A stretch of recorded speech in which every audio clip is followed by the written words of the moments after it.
Eu vou ser muito breve na apresentação dessa mesa, que é a nossa mesa de abertura do Seminário de Cultura Popular Urbana. Primeiro, agradecer a comissão organizadora desse evento e a comissão coordenadora do programa, em especial a Luciana, que lá está, que fez todo o trabalho logístico para que esse evento acontecesse, ela, o Diogo 90 e o André Colazzi. E, da mesma forma, agradecer aos nossos convidados por terem topado vir até São Paulo falar de estudos culturais. Eu começaria dizendo da importância desse seminário, né, que visa a discutir a cultura popular, principalmente a cultura popular urbana, e dizer que ele importa na medida em que ele traz objetos artísticos marginais e heterodoxos à pauta, relembrando aí a vocação original dos estudos culturais. É interessante também esse evento para o próprio programa de estudos culturais, que aqui está instalado nessa universidade, já que todos os professores desse programa vêm de áreas tradicionais, de áreas disciplinares, e chegam nessa unidade da USP tendo que lidar com o interdisciplinar, ou seja, tendo que lidar com uma nova realidade, já que distantes das suas áreas de origem. Muitos não se lembram, muitos não se recordam, né, muitos têm dificuldade em largar o objeto ou temas originais de pesquisa, e eventos como esse fazem nos lembrar da importância do risco, né, de arriscar em outros temas, em outras abordagens. De certo modo, esse risco também nos é possibilitado pelos próprios alunos que aqui chegam, né? Que chegam sempre com projetos ousados que nos desafiam bastante e com os quais temos que lidar, já que essa é a nossa, me parece, essa é a nossa vocação. Apesar da nossa prática acadêmica especialista. Eu acho que esse seminário, então, nos auxilia a nos desgarrarmos um pouco também dessa prática especialista, e, nesse sentido, vai ser muito importante essa mesa de abertura, porque ela nos permite ouvir um pouco da experiência dos colegas em outros âmbitos, no âmbito, por assim dizer, latino-americano. Nós começaremos os trabalhos, então, com o professor Eduardo Restrepo, que é professor associado do Departamento de Estudos Culturais da Universidade Javeriana de Bogotá, que vai falar um pouco da sua experiência, como que os estudos culturais se transformaram numa visada possível no contexto colombiano. Bueno, primero pedirles disculpas porque voy a hablar en castellano. Desafortunadamente No está el micrófono. Pedirles disculpas porque voy a hablar en castellano, voy a tratar de hacerlo lento y si hay algunas dificultades de comprensión, pues hay varios colegas acá que hablan perfecto castellano. Les pido disculpas porque me parece que sería maravilloso poder estar acá hablando con ustedes en portugués. Eso también es un asunto de concepción política. Estoy muy contento con la invitación, incluso es una invitación que llega para un momento en términos de la academia colombiana muy intensos. Estamos cerrando semestre, pero no me perdería por nada del mundo venir a un un seminario de estudios culturales en Sao Paulo, que entre otras cosas, si ustedes no lo saben, Stuart Hall, que es una de las figuras, digamos, centrales o icónicas, mitológicas, si ustedes quieren, de los estudios culturales, dentro de los poquitos lugares en América Latina que vino a hablar es precisamente en Sao Paulo. Eso va hace muchos años y seguramente pues, era otro contexto. Entonces, primero que todo agradecer al programa, Jefferson, a Luciana, a todos los que hicieron posible que yo viniera acá. Mi texto está escrito, no lo voy a leer, también es por estilo, o sea, no me gusta leer los textos, está escrito, quien lo quiera conocer se los puedo pasar, lo voy a dejar también en el programa para que conversemos a partir de esas cosas escritas, pero yo quiero más conversar sobre lo que está en el texto escrito y me gustaría mucho escuchar sus comentarios y preguntas porque estos escenarios son tan productivos para ustedes como para uno. O sea, uno aprende muchísimo más cuando está conversando con otros por las preguntas, los comentarios y los retos que generan esa interacción cara a cara con todos ustedes. Voy a hablar de estudios culturales latinoamericanos, voy a tratar de conceptualizar y problematizar qué sería lo latinoamericano de los estudios culturales latinoamericanos, incluso qué serían los estudios culturales. Voy a hacer como una cartografía de esas conversaciones que para algunos de ustedes pueden ser muy conocidas, pero para otros de pronto no, y es muy importante que todos nos conectemos en lo que podemos conversar. Quisiera, antes de iniciar, reconocer que lo que les voy a plantear es el resultado de años de intercambios, por un lado en una clase de Claxo que se llama Estudios Culturales Latinoamericanos, donde muchos de los estudiantes que han estado en esa clase, a mí y a un colega con el que elaboramos el curso que se llama Axel Rojas, nos han nutrido y nos han enriquecido bastante, porque no solamente hay discusiones sobre lo que nosotros planteamos, sino que también nos ofrecen conocimientos de los estudios culturales o de lo que pudiera pensarse como estudios culturales en lugares como Cuba, como El Salvador, como Brasil, como Argentina, donde uno quizás tiene algún conocimiento a través de la literatura, pero es muy valioso ese diálogo, ese intercambio con los estudiantes. Otra cosa es que varias de las conversaciones que voy a plantear aquí hacen parte de una red de posgrados en estudios y políticas culturales que está constituida desde el 2008, en la que participan colegas de diferentes partes de América Latina, algunos con una gran visibilidad, otros con un gran trabajo, y no necesariamente la visibilidad está asociada a la magnitud, a la importancia del trabajo de alguien. Es una red que tiene, digamos, diferentes puntos, y si en eso están interesados, pues podríamos conversar. Entonces, también me nutro mucho de esto, esta discusión sobre estudios culturales latinoamericanos. Entonces no es que yo en el avión ahorita me puse a pensar de, bueno, ¿y ahora qué voy a hablar en Sao Paulo y cómo voy a pensar lo de estudios culturales latinoamericanos?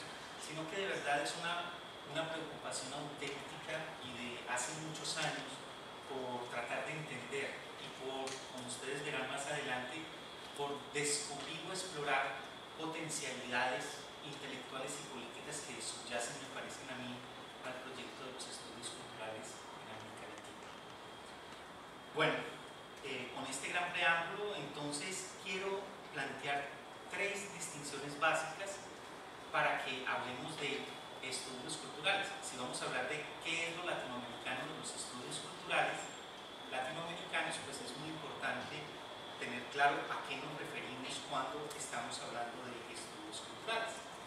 Voy a plantear tres elementos que me parecen muy gruesos y que son caracterizantes de los estudios culturales en general. Obviamente puedo hablar de muchos otros elementos, pero yo reduciría este proyecto esta especificidad de los estudios culturales a estos tres aspectos. Primero, para mí es fundamental una distinción entre estudios culturales y estudios sobre la cultura. Digamos que los estudios culturales son una modalidad de estudios sobre la cultura, podríamos decir eso, pero existen muchos estudios sobre la cultura que no necesariamente son estudios culturales. ¿Sí se está escuchando? Entonces, lo primero que habría que pensar es cuál es la especificidad, cuál es la particularidad de lo que hace que los estudios culturales aborden la cultura para que lo diferencien de otros estudios sobre la cultura, como la antropología cultural, por ejemplo, es un gran campo, todos lo sabemos, que estudia la cultura. La sociología de la cultura es otro gran campo que aborda la cultura. Sin embargo, yo les propondría que pensemos que la especificidad de los estudios culturales con respecto a el abordaje de la cultura es que para los estudios culturales es fundamental entender las articulaciones entre prácticas de significado y relaciones de poder. Digamos, el cruce, la calle y la carrera, donde se juntan, donde se intersectan, donde se articulan prácticas de significado y relaciones de poder, es el concepto de cultura de los estudios culturales. Entonces, lo primero que yo quisiera proponer es que los estudios culturales no hablan de cultura en general, ni hablan de cultura de una manera muy digamos, poco específica, sino que habla de cultura en relación con el poder o con la política. O sea, esa imbricación, esa coproducción del significado y el poder es lo que le interesa a los estudios culturales. Por ejemplo, por eso los antropólogos, algunos antropólogos trabajan también eso, o algunos sociólogos también trabajan eso, pero los estudios culturales no se pueden dar el lujo de no trabajar eso. O sea, esa es una cosa que yo les propongo para que veamos en detalle. Entonces, la distinción entre estudios culturales y estudios sobre la cultura, el primer elemento es que el concepto de cultura es un concepto coproducido con relación a prácticas de significado y relaciones de poder. El segundo elemento que quiero proponer para diferenciar o para darle como una especificidad a estudios culturales y que lo distingue de otros estudios sobre la cultura es que los estudios culturales no son solo estudios. Los estudios culturales son estudios, pero son algo más que estudios.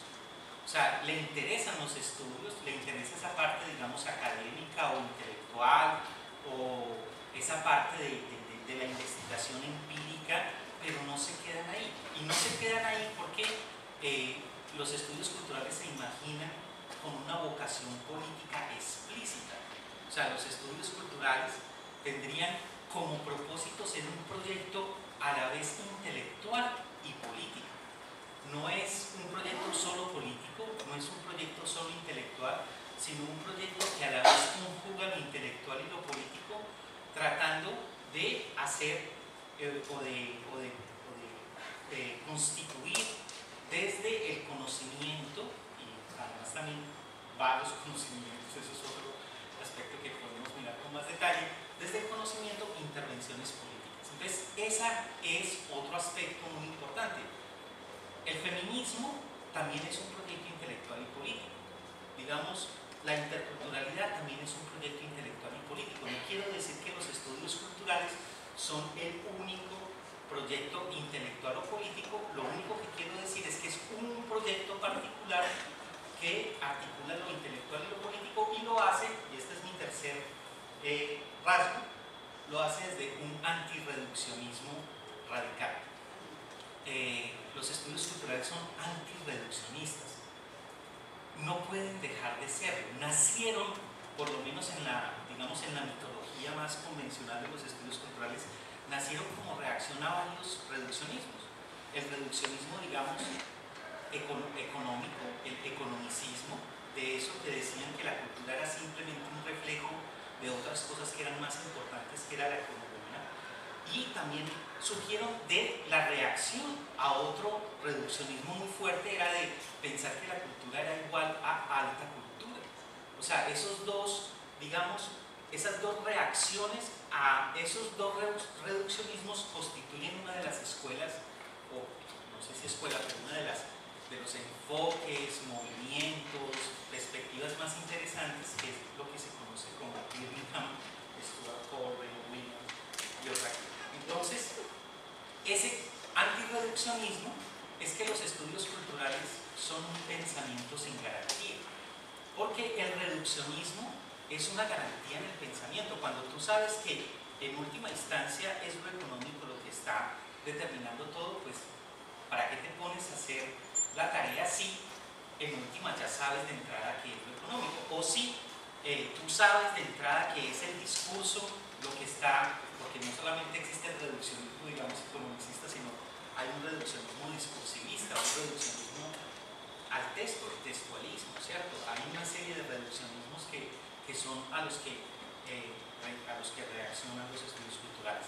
Entonces, ese antirreduccionismo es un enfoque o una perspectiva, digamos, de lo que Stuart Hall ha denominado un pensamiento sin garantías. Estudios culturales es un pensamiento sin garantías. Esto es un pensamiento que cuestiona los determinismos deterministas del pensamiento moderno convencional, pero también los determinismos en negativo del posmodernismo. O sea, pensar que estudios culturales es posmodernismo es no entender la propuesta, por ejemplo, de Stuart Hall, que es otra cosa. Por supuesto que está cuestionando cosas de la modernidad, aunque no la está tirando toda el carro a la basura. Es, si ustedes quieren, es una determinación no determinista, no es un determinismo, es un antirreduccionismo. Miren que una cosa es la determinación determinista, ya sabemos de entrada qué es lo que está explicando todo, o nada explica nada, es un determinismo a la inversa. Lo que hace estudios culturales, por lo menos en la vertiente de Stuart Hall, es hay determinaciones, por supuesto, pero no son determinaciones deterministas. Y de ahí vienen un par de conceptos fundamentales, que es el de articulación, por ejemplo, y el de contexto y contextualismo radical, que si les interesa, pues podemos entrar en más detalle ahorita. Entonces, recapitulo. Hay tres rasgos, que la confluencia de esos tres rasgos me parece a mí dar cuenta de la especificidad de los estudios culturales. No es que yo diga esto es y esto no es, sino que es una especificidad, digamos, histórica y contextual. Y esa especificidad está dada por estas tres cosas: la distinción de estudios culturales sobre la cultura, porque cultura es lo simbólico o lo significativo y la relación de poder. Lo segundo tiene que ver precisamente con esa idea de la voluntad política, es un proyecto intelectual y político. Y la tercera es un proyecto que está fundado en el antirreduccionismo o en el contextualismo radical, si ustedes quieren, o en el pensamiento sin garantías, que no es posmodernismo, si ustedes quieren verlo en esos términos. Bueno, habiendo dicho esto, entonces ahora sí empiezo la conversación. Es de cómo entender lo latinoamericano en los estudios culturales latinoamericanos. Y cuando uno aborda esta pregunta, uno se encuentra con que hay algunos colegas en Estados Unidos, sobre todo, que piensan que los estudios culturales latinoamericanos es todo lo que se ha hecho en América Latina en estudios sobre la cultura o en estudios de la cultura y la relación con el poder. En Estados Unidos hay una cosa que es muy importante y es lo que ellos llaman estudios de área. Estudios de área es que ellos se dividen, digamos, diferentes regiones del mundo, y América Latina es un estudio de área. Los estudios latinoamericanos hacen parte de un estudio de área, y cuando ellos piensan estudios culturales latinoamericanos, están pensando en clave de estudios de área y están pensando en clave de que todo lo que se hace en América Latina por los latinoamericanos o gente desde Estados Unidos con respecto a América Latina, eso constituiría los estudios culturales latinoamericanos. Ante esto han reaccionado un montón de autores, entre ellos Nelly Richard y Daniel Mato. Nelly Richard es una mujer que tiene una gran trayectoria en Chile, nació en Chile, y tiene un trabajo muy fuerte de teoría crítica literaria. Y ella plantea con Daniel Mato que esta lectura de los estudios culturales latinoamericanos que se hace desde el norte global tiene que ver con una geopolítica del conocimiento, o sea, tiene que ver con una concepción desde ciertas maneras de comprender el conocimiento que hacen que entonces en América Latina lo que se produce desde ahí es parte de estudios culturales. Entonces, por ejemplo, Jesús Martín Barbero, Néstor García Canclini o personajes como Andrés Bello, algunos Bolívar, Martí, o sea, mete el siglo XIX, XX, todo eso es estudios culturales latinoamericanos. Entonces, hay un artículo muy valioso de Daniel Mato que se llama Estudios y otras prácticas intelectuales de cultura y poder en América Latina, donde él está precisamente señalando cómo la etiqueta de estudios culturales y de estudios culturales latinoamericanos puede ser problemática, puede ser una etiqueta que antes que permitirnos ver cosas, nos están ocultando cosas. Me explico. Cuando yo introduzco una serie de autores en esta etiqueta y pienso que son estudios culturales latinoamericanos, estoy primero haciendo una homogenización de su trabajo desde ese concepto y segundo, estoy perdiéndome de las heterogeneidades, de la filigrana, de la complejidad, incluso de la no reductibilidad de muchos de estos autores a lo académico. O sea, Daniel Mato plantea un argumento muy valioso y es que en América Latina el establecimiento académico tiene una operación muy distinta del establecimiento académico en los Estados Unidos y por lo tanto las prácticas intelectuales en América Latina hay que entenderlas en su singularidad, en su especificidad, no son reductibles o no son reducibles a lo académico. Entonces, el trabajo de Daniel Mato lo que nos sugiere, lo que nos invita a pensar es que, el de Daniel y el de Nelly, es que hay toda una geopolítica del conocimiento cuando yo estoy asumiendo la noción de estudios culturales como una noción que va a englobar la historia y la especificidad de unas prácticas en América Latina. Habiendo dicho ese planteamiento, yo sí creo que en América Latina, sobre todo en los últimos 20 años, se ha ido consolidando, o en los países de América Latina, se ha ido consolidando y se ha ido institucionalizando los estudios culturales. Y la pregunta que tenemos que hacernos, me parece a mí, en todos los programas que estamos consolidando, es cómo entendemos la especificidad del proyecto intelectual y político de los estudios culturales, que es profundamente contextual a esa singularidad o a esa especificidad de lo latinoamericano. Cómo entender la latinoamericanidad de los estudios culturales. Y aquí viene una distinción muy interesante de Nelly Richard entre estudios hechos desde América Latina y estudios hechos sobre América Latina. O sea, ahí está toda esa discusión, digamos, de la geopolítica del conocimiento. Ahora, lo latinoamericano tampoco es un concepto, digamos, en el que uno pueda descansar fácilmente.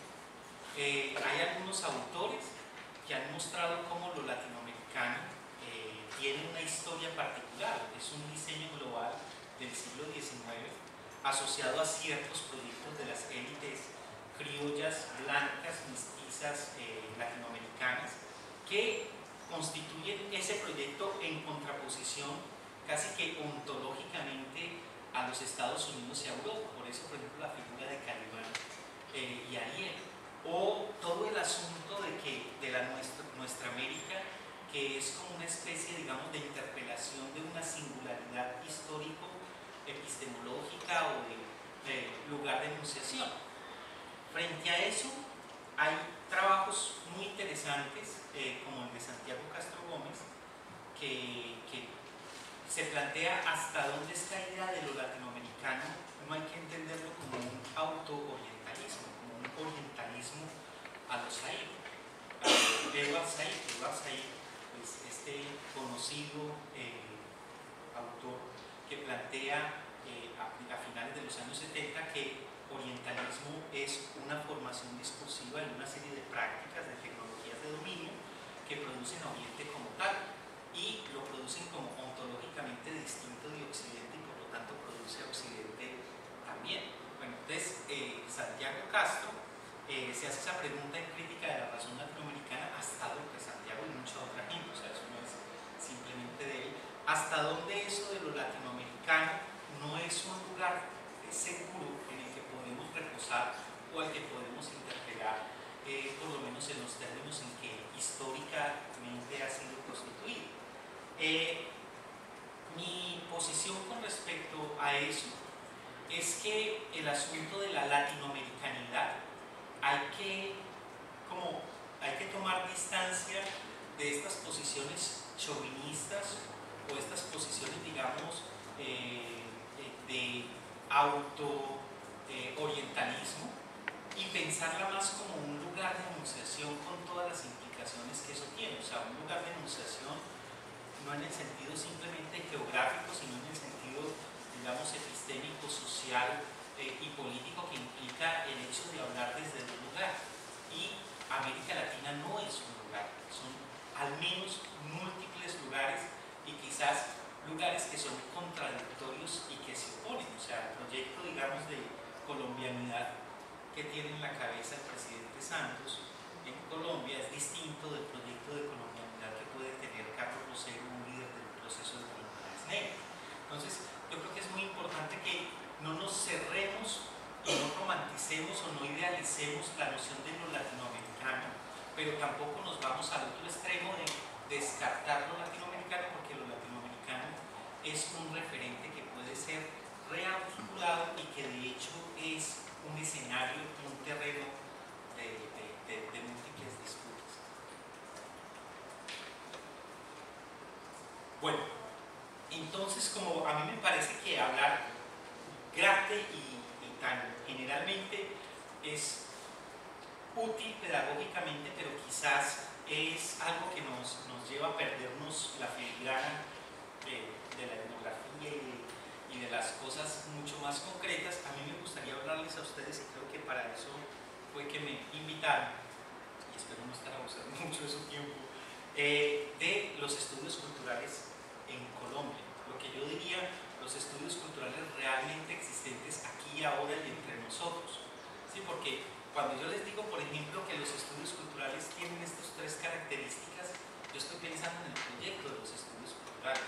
Pero cuando yo les voy a hablar de cuáles son los estudios culturales realmente existentes en Colombia, yo estoy haciendo una etnografía, estoy haciendo una descripción de lo que la gente hace a nombre de estudios culturales, independientemente de que a mí me guste o no.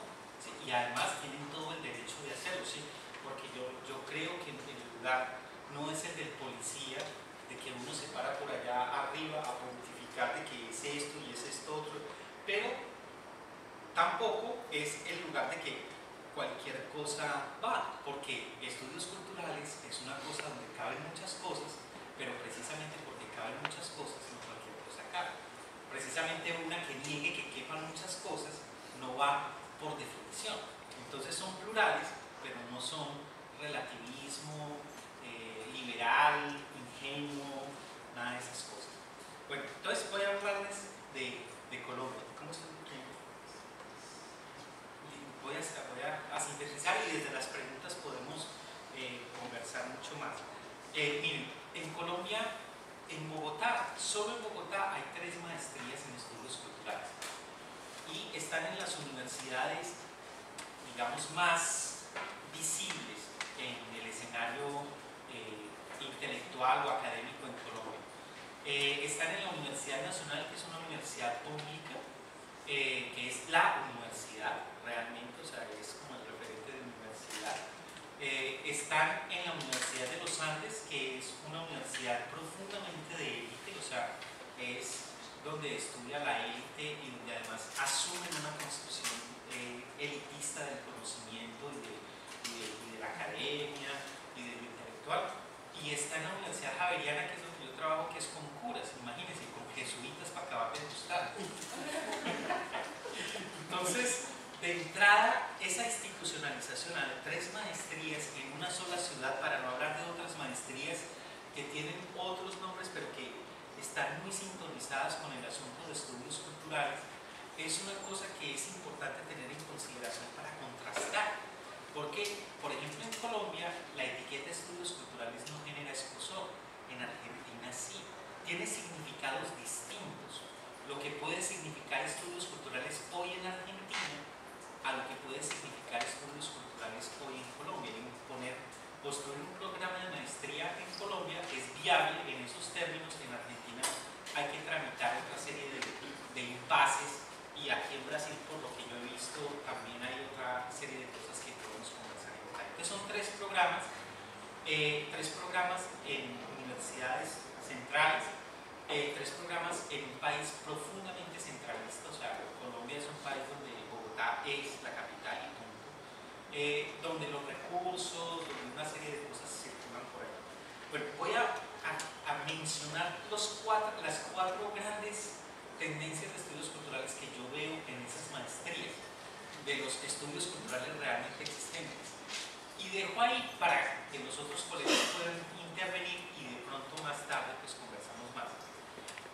La primera tendencia es que muchos de los practicantes, estudiantes, profesores o gente que dice está haciendo estudios culturales, hace estudios sobre la cultura y no le importa, ¿cierto? Que son estudios sobre la cultura, además ciertos temas de cultura como gestión cultural, como patrimonio cultural, sin esta dimensión, digamos, del enfoque que yo les planteaba ahorita de cómo se concibe la cultura. Entonces, muchos de estudios culturales en Colombia, en estas maestrías, son estudios sobre la cultura. Una segunda línea muy grande es una serie de trabajos donde hay unos compromisos concretos con sectores subalternizados. Y los sectores subalternizados son dos grandes sectores subalternizados. Uno tiene que ver con todo esto de las orientaciones sexuales no heteronormativas, la teoría queer, todo lo que implica el movimiento LGBTI, o toda la práctica incluso de colegas que están en la universidad pero también están asumiendo trabajos fuertes, además porque ellas y ellos se sienten interpelados como tal en su subjetividad, en su sexualidad. O sea, no es una cosa de irles a hacer al favor a los otros, que pobrecitos, sino que tiene que ver con su práctica política y subjetiva. Tiene mucho que ver lo de tránsito de estas cosas. Los otros grandes sectores subalternizados en los cuales uno ve que en estudios culturales hay una relación fuerte en algunas tendencias de estudios culturales, es lo que yo podría denominar algo así como estudios interculturales, un poco siguiendo a Catherine Walsh y a todo lo que es como toda la elaboración de colonialidad del poder, de centrar el eurocentrismo de la academia, todo eso. Y aquí yo lo veo, por ejemplo, en la universidad pedagógica, incluso en lugares donde no hay programas de estudios culturales con esos nombres. Entonces hay una segunda vertiente de compromisos intelectuales y políticos con sectores subalternizados, y digo estos dos grandes sectores. Hay menos lo popular, es más, digamos, lo afrodescendiente, más lo indígena, lo campesino. O sea, lo popular todavía no ha aflorado como una temática, digamos, central, como si, por ejemplo, está en México. Y mucho tiene que ver también con el trabajo de Jesús Martín Barbero ahí. Una tercera corriente de estudios culturales realmente existentes en Colombia es estudios culturales igual a la teoría. O sea, esto habría que traducirlo, es teorrea, es diarrea teórica, o sea, es elaboración teórica. Y entonces están por allá los grandes autores y pegarse a hacer. Hay colegas y hay espacios donde se hace eso, y me parece que esté bien. O sea, no estoy haciendo un juicio moral, no me malinterpreten, pero hay una gran corriente de estudios culturales que es alta teoría, y es discusión de autores, y además ciertos autores como Lazarato, Foucault, lo de biopoder. O sea, en Colombia la gente se viene, bueno, eso es una cosa, con el asunto de esas cosas. Y la última corriente me parece que es una corriente muy ligada y muy inspirada en el trabajo de Stuart Hall, que es recoger la idea de Stuart Hall del contextualismo radical, de unos estudios culturales empíricamente fundados, pero contextualmente articulados en términos políticos. Y bueno, aquí yo simplemente hago ese mapa de manera un poco pues, esquemática, porque hay gente que está en un lado o en otro, o en algún momento está en un lado, después está en otro. Pero lo que les quiero decir es que los estudios culturales en Colombia están profundamente institucionalizados, pero no son homogéneos. Eso es lo que les quiero decir. Y dentro de esa no homogeneidad hay diferentes corrientes y ahí hay disputas internas de cómo entender estudios culturales, y esas disputas no hay que verlas como el totalitarismo es de esta forma y esta otra. No sé por qué. Eso está escrito, entonces se los puedo pasar para acá.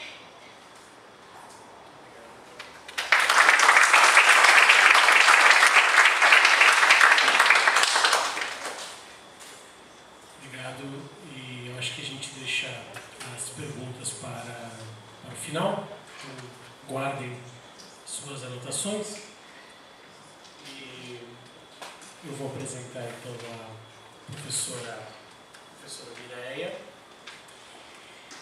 Mireia Soares, que é doutora em Sociologia Rural pela Universidade de Cornell, é mestre em Antropologia pela Escola Nacional de Antropologia e História, aposentada na Universidade de Brasília e agora professora visitante sênior na UNILA, Universidade de Foz do Iguaçu, Universidade de proposta latino-americana. E a professora Mireia também vai nos falar um pouco sobre a sua experiência nos estudos culturais. Obrigado pela sua presença. Boa tarde a todos e todas. Agradeço muito o convite. Eu penso que ele vai ser mais importante para mim do que para vocês.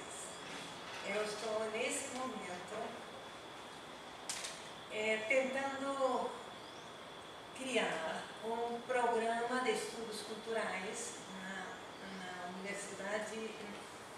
na Universidade da Integração Latino-Americana, a UNILA. E as dificuldades são muito grandes.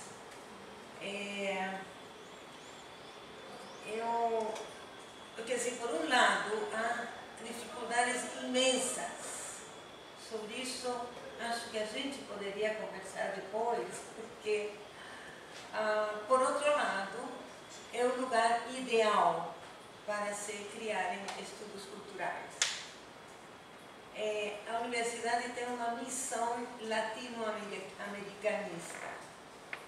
Isso quer dizer que a metade de seu corpo docente e a metade do corpo docente é uma metade brasileira e outra do conjunto dos países latino-americanos.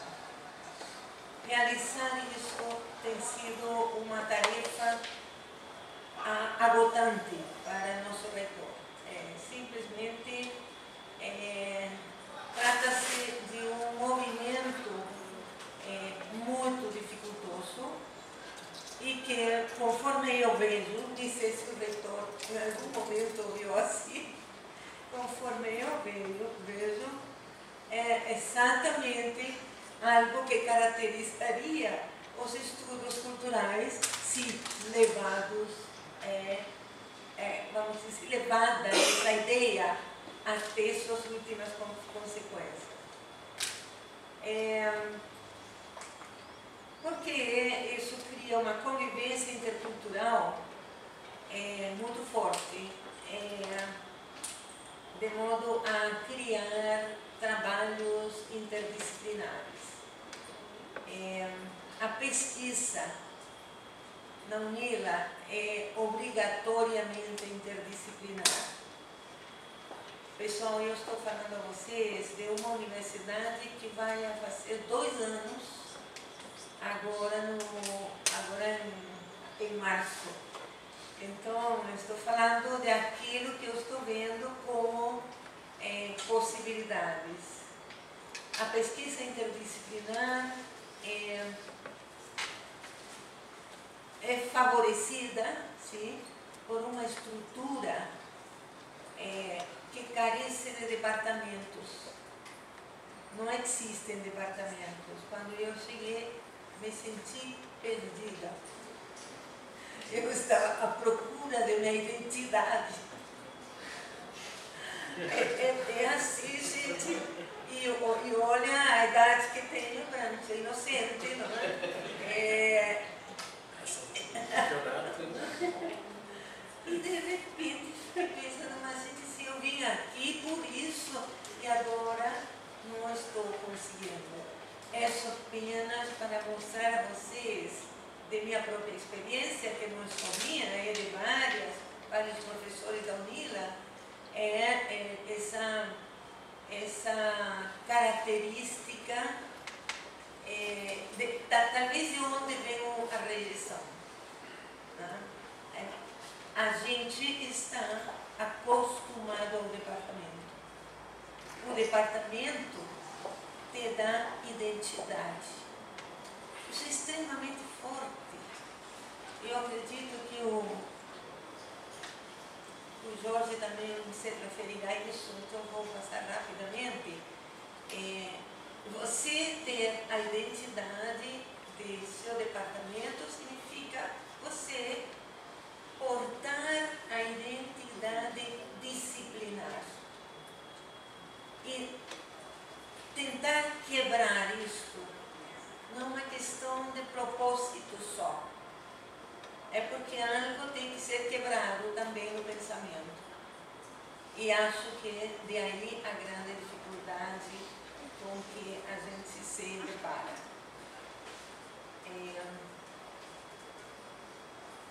As unidades de ensino, nesse momento, são multidisciplinares.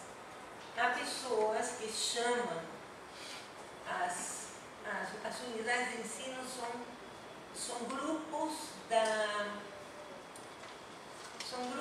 mesma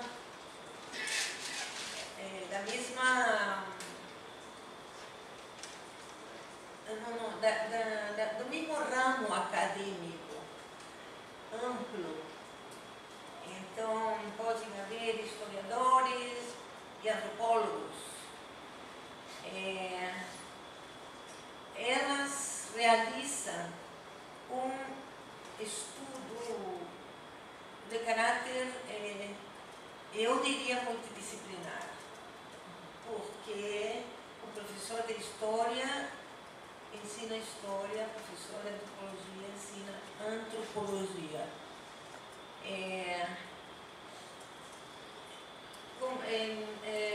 Eu não entro muito. Essa unidade de ensino nossa congrega tradução, línguas, literatura, música, cinema, antropologia e história. Então, tudo isto tem como referência burocrática um instituto. Mas o mais importante aqui, e que eu acho essencial, é a ausência do departamento. Não há uma das grandes barreiras, não existe uma das grandes barreiras. A ausência de departamento tem levado a, se eu sou precipitada, me desculpem, mas eu já falo o que eu quero. Tem levado simplesmente a greves por parte dos professores, se sentem muito incomodados. Eu compreendo o incômodo. Tem levado uma rejeição tremenda do reitor, tem levado a confusões de todo tipo, e eu acredito que justamente é a sensação de que eu só perdi a identidade. Em esse Foz do Iguaçu, virei nada. Bom, esta questão parece brincadeira, mas ela é muito fundamental. Por alguma razão, a gente, todos fomos socializados em departamentos.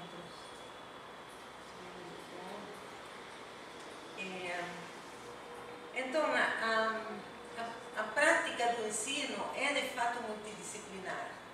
A a tentativa é que a interdisciplinaridade possa se realizar ao nível da pesquisa. Este é o objetivo mais importante.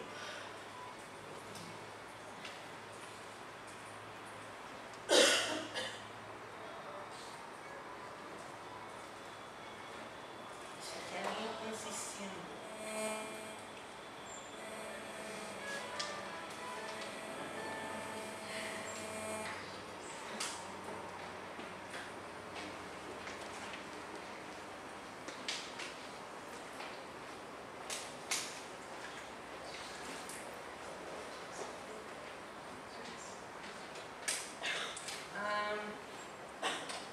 Outra questão muito importante é a definição de interdisciplinaridade.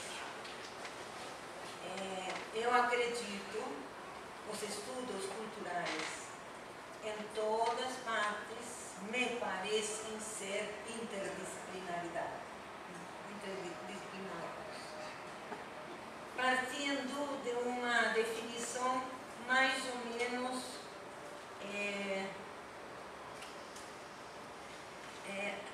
partindo de uma negatividade. Não é a multidisciplinaridade que agrega saberes distintos para completar o conhecimento de um objeto. Ou seja, não é isso que se faz no ensino, nesse momento, que aparece como completude, para completar um todo, pedaços para completar um todo.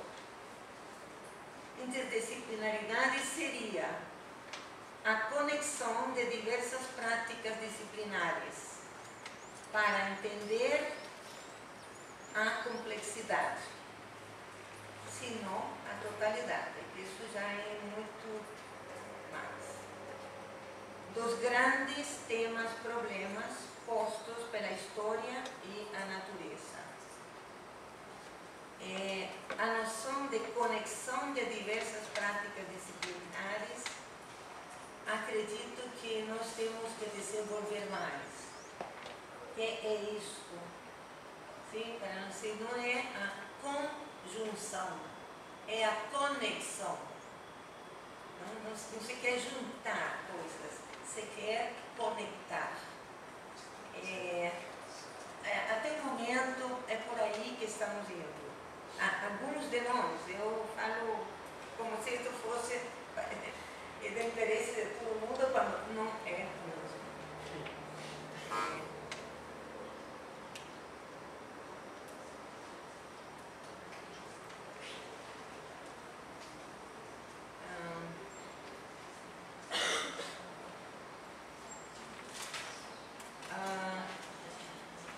Um antecedente importante também, então, a prática dessa interdisciplinaridade para abordar os processos de integração da região latino-americana mediante o estudo das descontinuidades da cultura que particulariza localidades. Acho que está mais ou menos de acordo com o que você está propondo.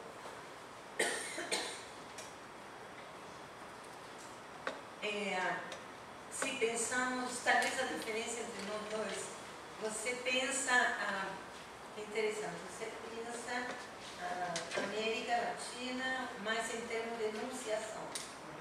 Achei interessante. Nós estamos pensando lá a partir da geográfica também, da descontinuidade, sim? Localizada. Os diversos locais são diferentes. Então, há uma descontinuidade cultural importante. Descontinuidade que a caracterizaria. Acho que não é nada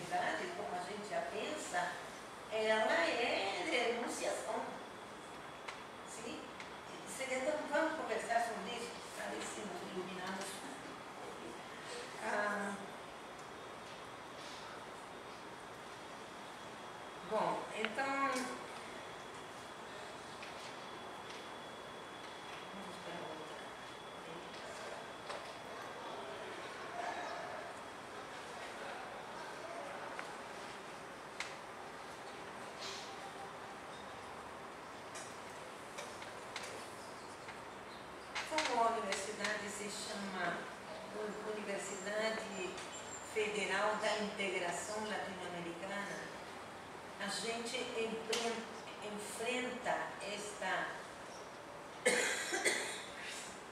noção de integração que está no nome da universidade.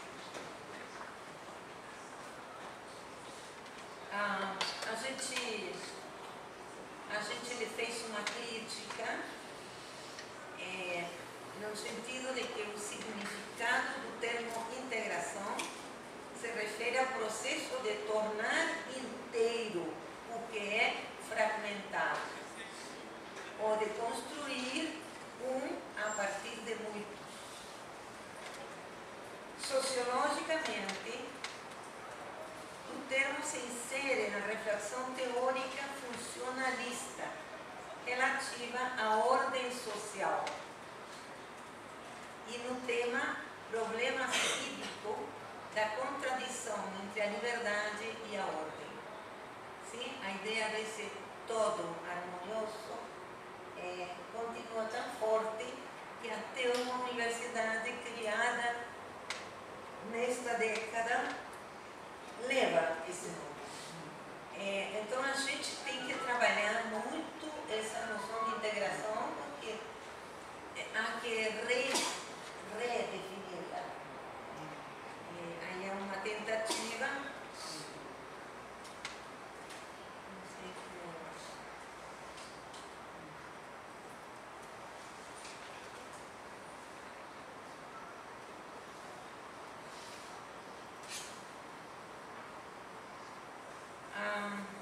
A gente a redefine como ao invés da integração visar a constituição de uma totalidade homogênea, a integração cultural implica o fortalecimento das diferenças no espaço reconhecido como hábitat comum, a questão da geopolítica, mas reconhecido como hábito de todos. O que pressupõe o surgimento de sentimentos de pertencimento e um lugar sempre negociável, um lugar de fronteiras porosas e potencialmente transitáveis. É mais ou menos assim que a gente está querendo. Não será muito difícil em esse momento em que todas essas questões estão sendo pensadas. Bom,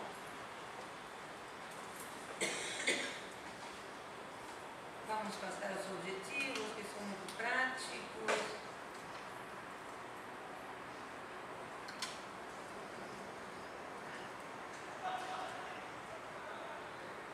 Algo que me interessa.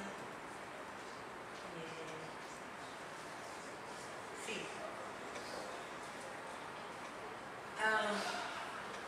A ideia de criar uma área de estudos culturais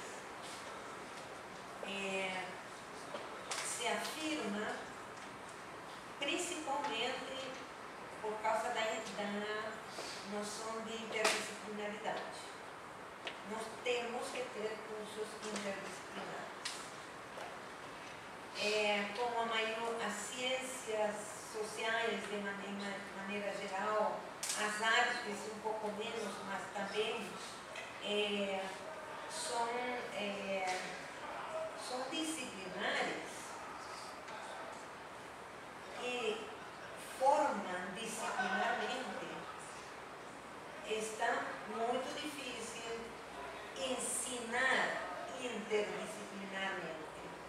Como eu disse a vocês, se ensina disciplinarmente. E é nesta pós-graduação que estamos pensando, o ensino também será multidisciplinar, sendo que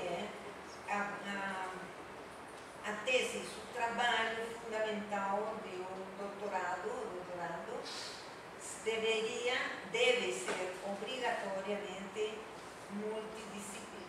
interdisciplinar, no sentido que como estabelecer essa diferença? Ou seja, a gente aí é por onde a gente tem ido em estudos culturais.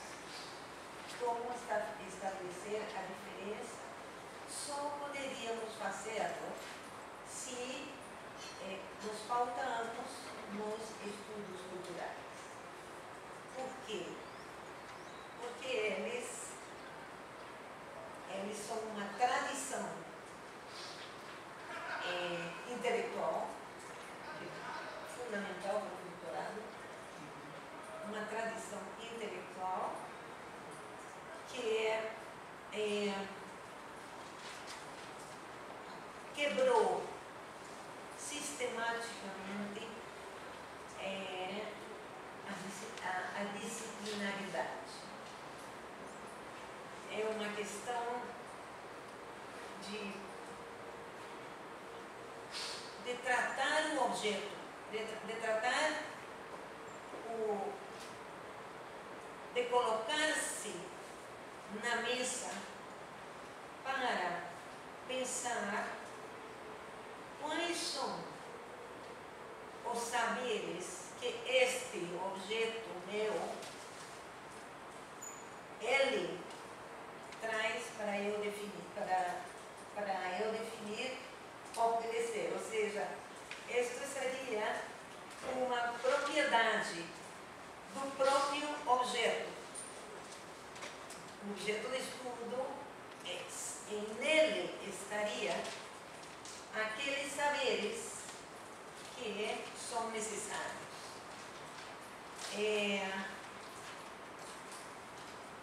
Onde mais encontramos algo parecido a isso são nos estudos culturais. Então, essa argumentação é muito forte, porque algo como a biofísica surge assim. Não é o biofísico que diz, não é o físico que diz que eu preciso da biologia e vice-versa. Sim? Surgiu dos objetos trabalhados.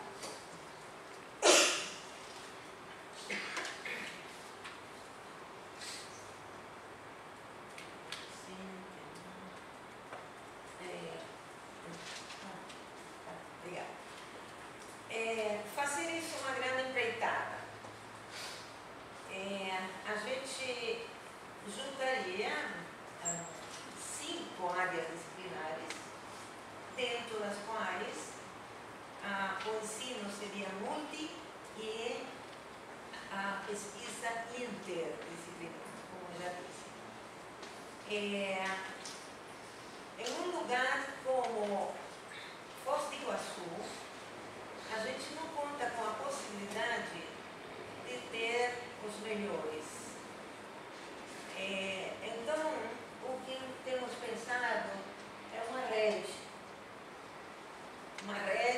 de professores que passam por lá, vamos dizer, passam 3 dias ou 3 meses, dependendo do acontecimento.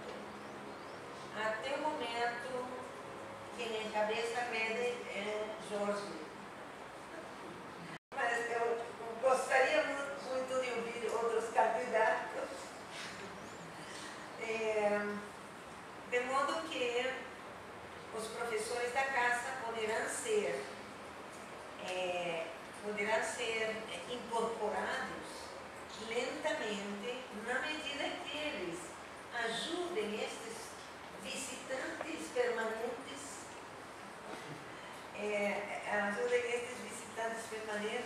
nas suas labores de orientação, enquanto não estamos. Bom, eu já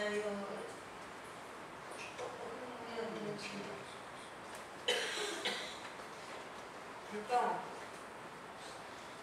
e aqui me remito ao que o professor dizia, a questão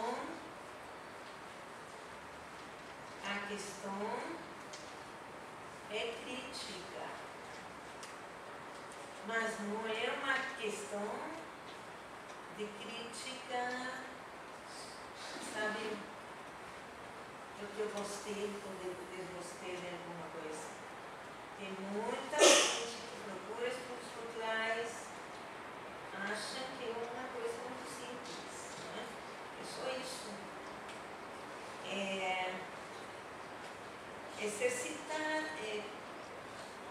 ensinar, sim? A exercitar a crítica, e aqui me lembro do saudoso professor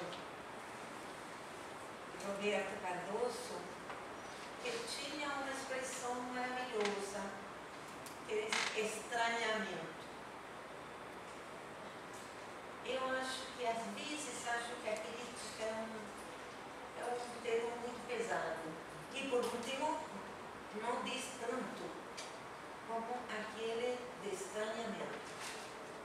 Está na minha frente, estou achando que é isso? Não. É estranho para mim. Eu tenho que partir do estranhamento. Bom, você entendeu, eu já acabei.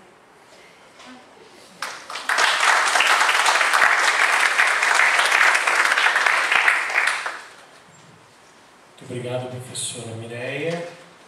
Eu passo a palavra agora ao professor José Jorge de Carvalho, que é doutor em antropologia, professor da UNB e pesquisador do CNPq, coordenador do Instituto Nacional de Ciência e Tecnologia de Inclusão no Ensino Superior e na Pesquisa. Muito obrigado por ter aceito o convite. Bom, agradeço imensamente o convite para participar desse seminário sobre estudos culturais e uma oportunidade de dialogar com os colegas, com vocês e, desde mais, para mim, uma oportunidade mais de aprender do que realmente poder ensinar. Porque vocês já abriram um campo e já temos tentado também abrir o campo de estudos culturais na Universidade de Brasília. E esse é um diálogo para pensar também em estratégias de vários tipos, estratégias intelectuais em geral, e talvez fortalecermos mutuamente ou compartilhar o que cada um conseguiu até agora de estratégias de avanço nesse campo. Eu chamei mais ou menos no texto de uma agenda para os estudos culturais da América Latina, também como resultado das discussões que tive a oportunidade de participar, muitas em Bogotá, na Argentina. A professora Beatriz Ocampo também viria, também não pôde vir. Eu participo do mestrado de estudos culturais e sou do comitê de Santiago del Estero, da Argentina. Então eu queria falar também um pouco e também da experiência do Peru, que eu fiz através da professora Jasmine. Vou colocar para você assim, um pouco do panorama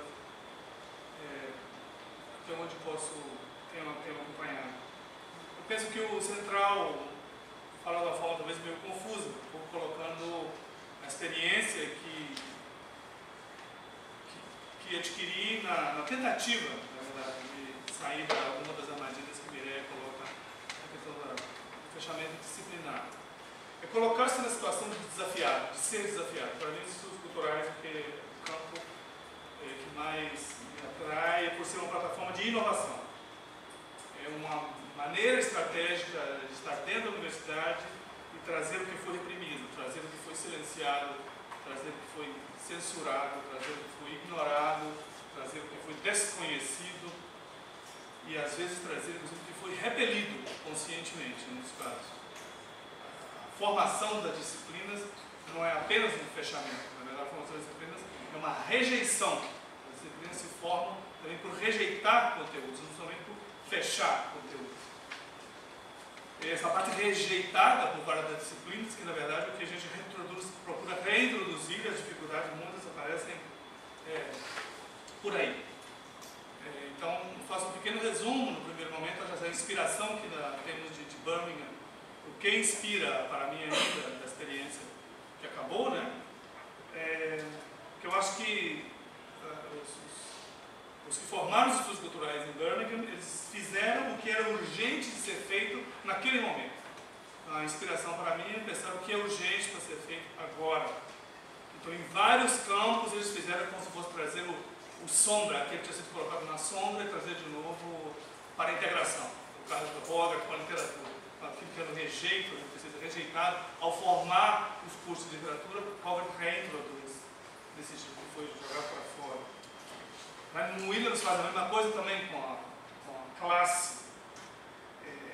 Thompson faz a mesma coisa com as histórias silenciadas, as histórias a contrapelo sobre que Thompson também traz. Né?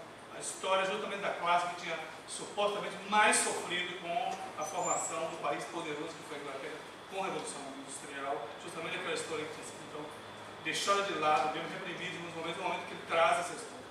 Então é sempre como ampliar um campo que havia sido limitado por interesses, evidentemente, como por interesses de poder. Então, no limite, utopicamente, o que nós queremos ser capazes é de ter um movimento para atuar sem barreiras. É como se colocar no lugar de liberdade, colocar no lugar em que as fronteiras não vamos aceitar as fronteiras. Então, seria também algo parecido com a ideia de que você mentaliza um campo o mais completo possível. E, sem perder o princípio de realidade, você se aproxima daquele campo, mas tem a importância de poder mentalizar o campo em que nenhuma das repressões, nenhuma das censuras fazem mais sentido. E o que a gente aprende normalmente em qualquer uma das esferas, nas próprias teorias, nas próprias epistêmias, é que você aprende a censurar, você aprende a deixar de fora. E isso é quase que você é aplaudido por deixar de fora. E a tradição das ciências sociais, a tradição das humanidades tinha sido, ao longo de um século inteiro, a tradição de construir essas barreiras. Eu experimento isso de uma forma, vivencio isso de uma forma talvez específica, como vocês podem vivenciar aqui na USP, porque a Universidade de Brasília supostamente foi criada com o princípio também de inovação. Ela seria, na verdade, a Universidade da Integração Latino-Americana, assim ela fosse originalmente por trouxe as melhores cabeças do Rio, as melhores cabeças de São Paulo, para um lugar sem barreiras. Porque, na verdade, no início era bastante utópico dessa forma. Pessoas com secundário e rapidamente fizeram um vestibular sem ter nenhum título de se transformar em professor da universidade. No início ela teve uma capacidade de mobilização, no melhor sentido da democracia do intelecto, como diz Bronowski. Ela exerceu isso e ao longo do tempo foi se tornando mais convencional como os outros universidades, cheios de barreiras. Mas só lembrar um pouco atrás é possível retomar essa energia. Então, de fato, a história, a sociologia, a antropologia, estudos literários, a educação, a comunicação, todos eles estão se tornando muito compartimentados. Então, o lema para mim nesse momento é assim: enquanto estivermos tão compartimentados como ainda estamos, a proposta de Birmingham continua digna de ser usada como referência. Não precisa ser, se inspira nela. Ela tratou justamente desse compartimentalismo. Os conteúdos, né, e os temas, talvez a gente pode transformá-los completamente, mas a inspiração de não aceitar a compartimentalização.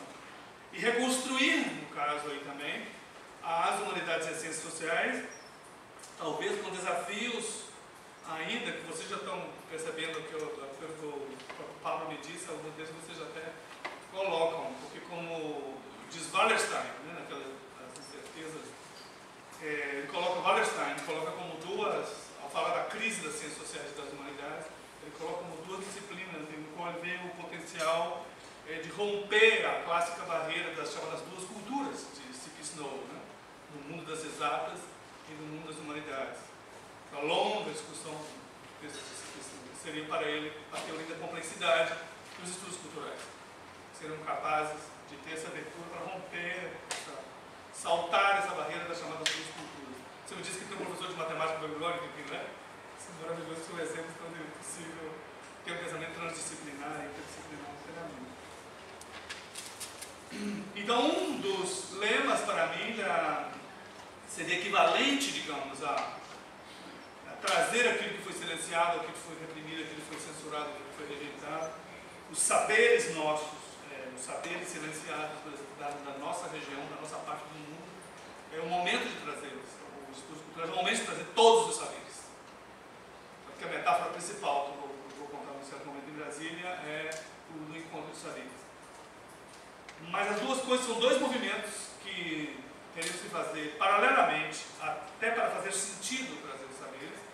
trazer as pessoas que encarnam as comunidades de onde vem esse saber.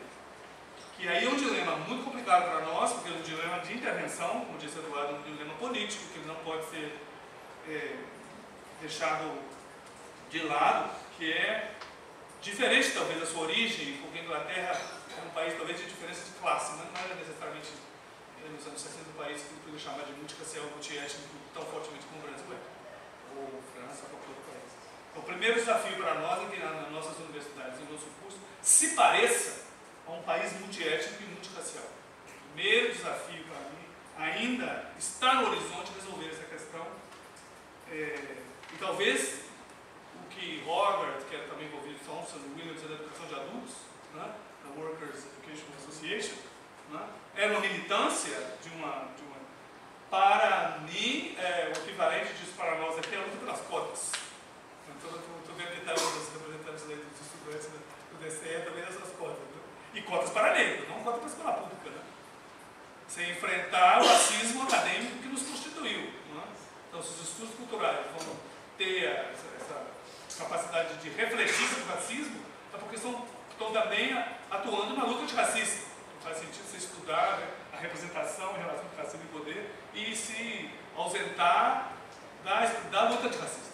Então, a luta antirracista, para mim, é parte de fazer estudos culturais no Brasil, na América Latina. No Peru tem que ser antirracista, como tem que ser na Colômbia, como tem que ser na Venezuela, no Equador, muito sempre. E a mesma coisa em relação aos indígenas também. Ou seja, construir, digamos, a imagem multiétnica e multirracial, primeiro na própria composição, que seria o que o Eduardo chamou, você falou da sua vocação política, né? Eu tenho outra expressão análoga a essa, que seria talvez a disponibilidade para a intervenção. Ao invés de você talvez falar do compromisso, estar disponível para intervir aonde a intervenção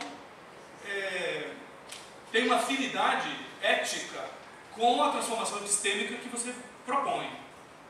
Então, a rejeição na Universidade de Brasília, que eu sinto nas suas estudos culturais, é parecida à rejeição que eu também sinto lá da luta pelas cotas.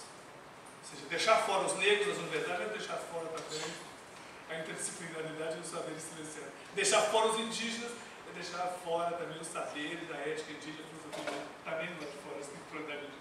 As duas coisas vão parar. Então, propor estudos culturais é ser também proativo, né, nessa outra perspectiva. Eu sei que isso ainda é um drama na USP, que é uma universidade que reage profundamente na inclusão de negros, inclusão de indígenas, não é isso? Eu acho que faz sentido os estudos culturais estarem longe dessa discussão, ao contrário.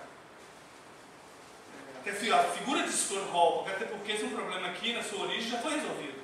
Até quando Stuart Hall se tornou então um grande intelectual, dos mais importantes, né, das humanidades na Inglaterra, também como negro, encarnando também a multirracialidade. E nos Estados Unidos também, os estudos culturais também não precisaram entrar tão de frente nessa luta, porque já encontraram um campo em que as ações afirmativas já estavam avançadas. Então, a própria composição de muitos dos departamentos de estudos culturais já é multiétnica e multirracial, porque isso já foi uma luta que já estava existindo. Para nós vai ser quase que coetânea essa luta. Nós já estamos construindo. Nós temos que pensar justamente na mesma coisa, na pós-graduação, nas cotas na pós-graduação, e na carreira docente, e na carreira de pesquisa.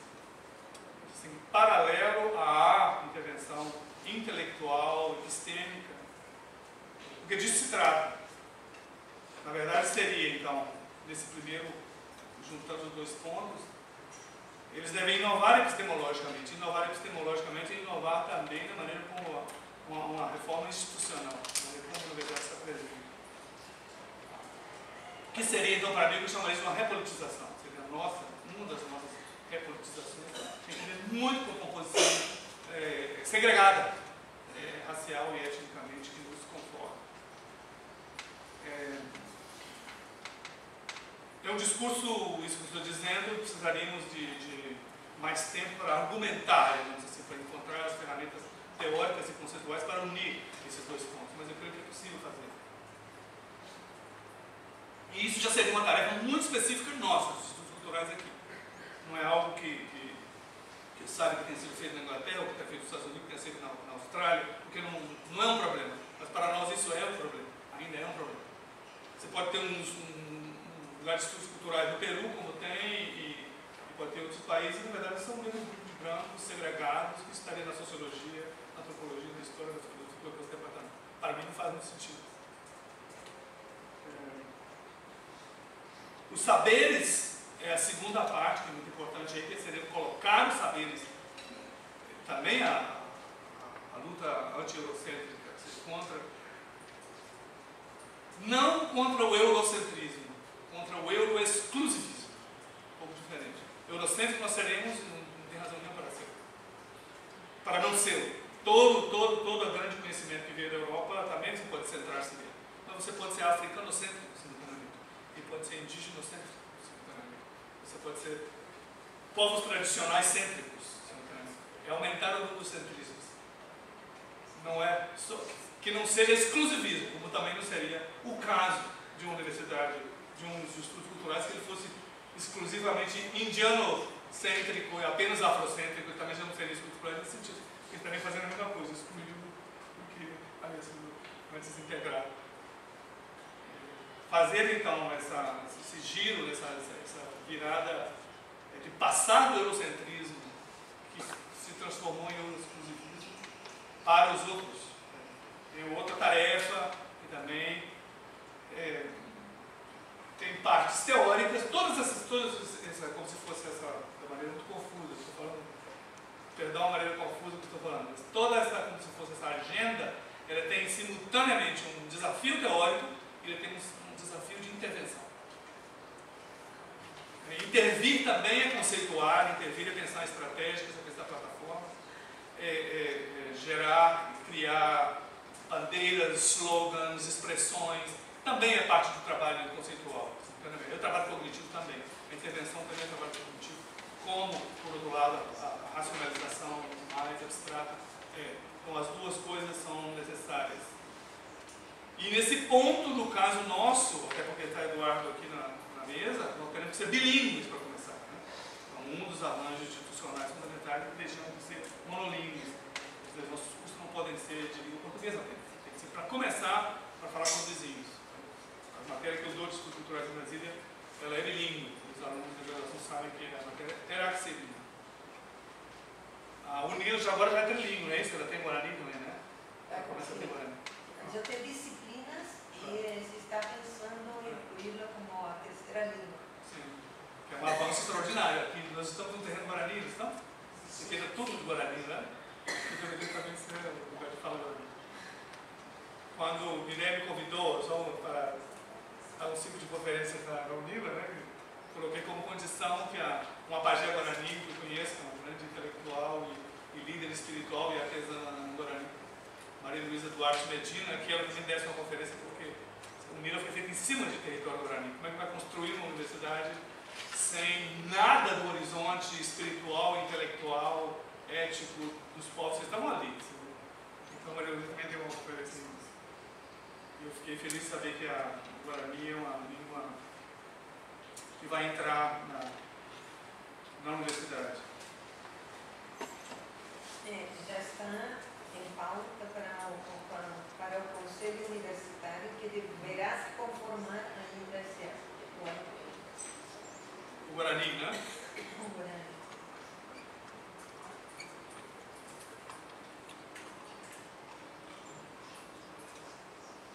Eu acho que, então, conta um pouco dois aspectos da experiência da Universidade de Brasília, que seria o seguinte: no caso da Universidade de Brasília, o fechamento disciplinar foi uma realidade que foi construída e eu experimentei por ter estudado lá e vendo também ao longo dos anos. Pode ser que vocês estejam muito mais avançados, mas também faço uma pequena etnografia, que na tentativa de abrir estudos culturais eu tive que falar com os diretores de todos os institutos. Então eu tive uma leitura da universidade dolorosa, mas ao mesmo tempo também esclarecedora, e que você vê que são três planos, todas a universidade inteiramente construída ainda. Um instituto de psicologia, que é composto de um colegiado de psicólogos e que ensina uma carreira chamada psicologia. Quando eu for no colegiado de sociólogos e que ensina uma carreira chamada sociologia. Isso se repete, filosofia da antiga uso, absolutamente. Como se chegou a isso é extraordinário, porque não começou dessa maneira. É como se as pessoas foram se retraindo da pluralidade, retraindo da diferença. Como se a diferença fosse incomodando e as pessoas fossem encontrando somente seus iguais. Porque ela não surgiu dessa maneira. A proposta inicial não foi que fosse assim. Ela foi um resultado da classe acadêmica. Então, os estudos culturais, claro, assustam a todas as categorias, justamente porque tentam de novo reagrupar aquilo que as pessoas não querem, que se sentem ameaçadas. Então, o plano intelectual é também rebatido no plano psíquico, que é também rebatido no plano político. Não existe uma discussão que seja separada. A reação das pessoas também é psíquica, política e intelectual. A conjuntura que tivemos para formular os estudos culturais na Universidade de Brasília foram duas, com um antecedente. O primeiro que foi a luta pelas cotas. Na verdade, foi pioneira na luta pelas cotas para negros e indígenas. E sempre se saiu no primeiro momento aquela pergunta, mas como você vai colocar indígenas, jovens negros numa universidade branqueada, numa universidade de pensamento branqueado, de conhecimento branqueado, branca com professores brancos. Então você não fará uma verdadeira revolução, uma verdadeira transformação. Bom, primeiro que os jovens negros indígenas têm o direito de estudar com brancos, também branqueados se quiserem, e tornar-se profissionais. Isso é uma parte da luta pelas cotas. Mas no segundo plano, isso também teria que ser transformado. Nesse segundo momento, os saberes teriam que ser transformados. Ao discutir os saberes, uma das bases dos saberes é a própria construção institucional dos saberes, a construção monodisciplinar dos saberes. O REUNE permitiu, o grande processo de expansão das universidades permitiu, porque colocamos como inovação. A inovação era uma das possibilidades do REUNE, então eu propus que estudos culturais fossem uma matéria de graduação, né? E com isso, se colocamos no noturno, teremos a máxima prioridade, que é a prioridade da inovação e a prioridade de ser um curso noturno, que também então democratiza. Então, a partir da proposta da graduação do ProUni, seria possível ter um número de professores para então fazer a proposta de uma pós-graduação em estudos culturais, mestrado e doutorado. O segundo ponto de tensão, porque a própria proposta de estudos culturais é tensionante, pode imaginar, é que naquele momento também nós ganhamos o Instituto Nacional de Ciência e Tecnologia, o INCT, de inclusão do ensino superior e da pesquisa. Então, um instituto do CNPq seria a vocação para tornar-se um centro interdisciplinar de estudos da cultura. Então, a proposta é simultaneamente formar um centro de estudos culturais, no qual tenha a pós-graduação em estudos culturais. E a graduação sustentando, então, os professores. Então, é uma proposta mais integrada, que é mais... uma batalha mais complexa de ser feita, numa estrutura que tem esses pilares de conservadorismo. Uma instância emblemática desse momento foi uma carta apresentada pelos estudantes, que eu gostaria de circular para vocês. Os estudantes escreveram para o Conselho Universitário apoiando de outra proposta de estudos culturais e colocam com uma contundência intelectual que não encontro tão facilmente entre os meus colegas, inclusive em mim mesmo, para não achar que eu estou fora. Porque eles sentiram que várias das teorias que eles estavam procurando no departamento de antropologia, no departamento de letras, no departamento de sociologia, eram sempre como deixadas em menor escala, porque eles queriam que elas precisassem de encontrar essa máxima expressão. E os estudos culturais seriam um lugar onde eles poderiam finalmente ter todas as teorias com completa liberdade, com plena liberdade de transitar por elas. Quer dizer, o campo amplo da teoria das ciências humanas foi a forma como foi colocado. Então, eles devolveram também para o Conselho Universitário o caráter excludente e conservador das várias teorias. Nós estamos, a gente poderia chamar assim, num momento de reformulação da proposta. Tivemos que suspender a proposta para que ela não fosse aprovada pelo Conselho após 2 rodadas de discussão, porque era mais difícil continuar após ela ser aprovada. Então ela não foi aprovada, suspendemos para retomar agora com o novo reitor. E eu, para falar então um pouco, fechando com uma ideia de como essas teorias vão para outros lugares, eu faço apenas um pequeno exemplo para vocês do mestrado em Santiago del Estero, na Argentina, até para mostrar como isso é dito contextualismo radical. Em cada lugar, como no Peru é de um modo, na Colômbia em outro, aqui na USP vai ser de um modo, na UNB é de um modo. O específico, a estratégia e o que se quer, por exemplo, qual é a disponibilidade de intervenção. Em Santiago del Estero, os estudos culturais de Santiago del Estero, eles são, uma das suas marcas é que eles são anti-Buenos Aires. Não para acabar com Buenos Aires, para distinguir-se de Buenos Aires. Então, em Santiago del Estero há uma rede de 10 universidades chamada NOA, do Grande Norte da Argentina, Salta, Tucumã, Jujuy, Córdoba para cima, e Misiones. Por quê? Porque Buenos Aires tem um efeito sufocante sobre a nacionalidade, sobre o país. Ela concentra demais, então os estudos culturais acabam tendo a visão de Buenos Aires, de que seja. Então, as universidades todas que participam dos estudos culturais, todas menos na UBA, menos na Universidade de Buenos Aires. Para marcar que os regionalismos são uma das questões de construção da expressão cultural que é sufocada pela capital. Então ela enfatiza a província. Santiago del Estero seria um estado parecido com Pernambuco, talvez grande, muito denso de cultura popular, mas muito pobre, talvez como Alagoas. Então ele representa dois polos, assim, a pobreza material e a riqueza das tradições. Então junto com isso tem uma rede intelectual própria das províncias. Então lá a questão centro versus periferia é um ponto central de construir os estudos culturais e gerar a ideia de cultura do poder a partir disso. Como na UNB, no caso, o encontro de saberes. Termino então com essas. Enquanto em Santiago del Estero a rede é sair do centro para formar um campo de uma rede periférica que permita retomar temas que Buenos Aires não tomará porque não é do interesse de Buenos Aires. Buenos Aires tem um efeito muito grande. No caso da Universidade, está muito confuso, então fecha, Santiago. No caso da Universidade de Brasília, que vai ser diferente aqui da USP, mas a vocação da Universidade de Brasília foi, em um certo momento, cumprir essa tarefa, que termina em um minuto, inicial do Darcy Ribeiro, que quando ele coloca, então, que essa universidade deveria ser uma universidade de inovação na América Latina, ele se esqueceu de colocar os indígenas lá, porque ele era tão amigo dos indígenas. Os indígenas acabou sendo construído como uma universidade branca, excludente racialmente, como a USP, como a FRJ, como o PU. Então ele ficou com esse passivo da inclusão étnica e a inclusão racial no primeiro momento. E no segundo momento, o passivo de ser multiepistêmica. Ela reproduziu a mesma formação monoepistêmica ocidental. O projeto que nós temos agora, que se une aos estudos culturais na Universidade de Brasília, é o chamado Encontro de Saberes. Aí, só esse minuto final para explicar, amplia o leque epistêmico. Isso é um problema que a Inglaterra não teve, os Estados Unidos teve, nós temos uma grande riqueza do nosso patrimônio intelectual, dos nossos mestres, não são pessoas com diploma. E nós incluímos um sistema de certificação no qual eles não têm papel a cumprir, nem como pesquisadores e nem como docentes. O projeto de Encontro de Saberes é trazer os mestres tradicionais como professores da universidade. Então, utopicamente, idealistamente, se abrirmos um curso de estudos culturais na Universidade de Brasília, ele não somente terá professores brancos, negros e indígenas, ele terá professores que não têm diploma, que são mestres dos saberes tradicionais.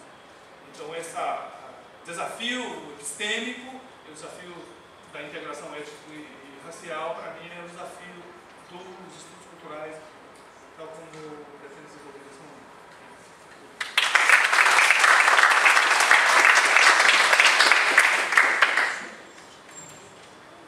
Obrigado, professor. Jorge, eu vou então agora passar a palavra ao público e que faça as perguntas a partir das quais a conversa deve andar. Lembrando que temos pouco tempo, porque a próxima mesa daqui a pouco já, às 16h30, e nós gostaríamos de passar pelo menos um trecho de um vídeo recém-divulgado para introduzir a mesa posterior, que é um vídeo sobre o funk muito interessante. Mas então, vamos voltar às questões e a palavra de vocês.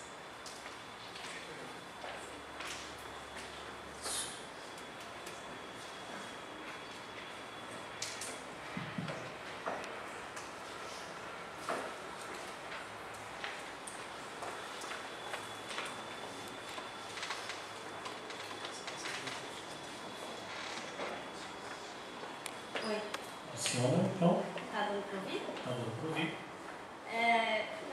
Vocês falaram bastante dos desafios envolvendo aí a questão da interdisciplinaridade e todo esse contexto institucional das universidades, né?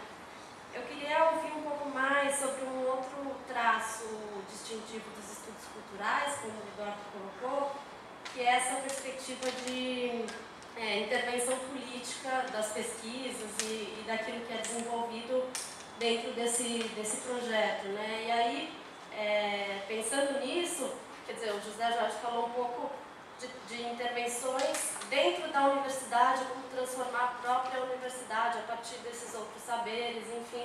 E eu queria saber se vocês conhecem outras experiências de intervenções da universidade fora da universidade, né? Porque até no texto do Mato que o Eduardo citou também, ele coloca aqui da mesma forma que a universidade deslegitimou outros saberes, ela também se deslegitimou socialmente, né? Ela deixou de ter um papel importante dentro da sociedade. Então eu queria saber se vocês, dentro dos contextos nos quais vocês estão inseridos, se há experiências de intervenção da universidade para fora de si e, enfim, né, relacionada a outros contextos políticos, enfim. Mais alguma pergunta? Alguém sabe de algum exemplo nesse sentido? Vamos escolher. Então, vamos passar para outras perguntas. Quem mais gostaria de... As pessoas estão tímidas, eu acho.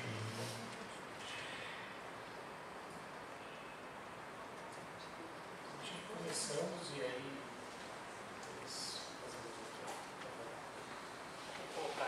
Ok, então mais uma pergunta. Então, na verdade, ainda sobre essa dimensão da interdisciplinaridade, que você falou muito, Mireia, o professor José Jorge, aí eu queria perguntar talvez num outro sentido, que se falou talvez da interdisciplinaridade pensada, acho que a professora Mireia, a partir do objeto de estudo também como uma possibilidade de pensar essa interdisciplinaridade. Eu venho também de uma instituição que tem uma proposta interdisciplinar lá em Santos. A ideia é como é possível pensar ou problematizar essa interdisciplinaridade do outro lado, né, a partir do estudante. Como é que se dá, na verdade, esse estudante também como autor, de fato, dessa interdisciplinaridade, se problematizar, de fato, essa interdisciplinaridade, não só aqui no nível dos professores desesperados pela ausência de um departamento, de uma especialização, mas também como que esse estudante, até nas experiências que já existem, como que esse estudante lida também, de fato, porque em alguma medida a educação básica, o interior da universidade também não tem uma dimensão interdisciplinar, ele vem também muito formatado, né? Bastante formatado em caixinhas. Então, como que é para o estudante pensar essa dimensão?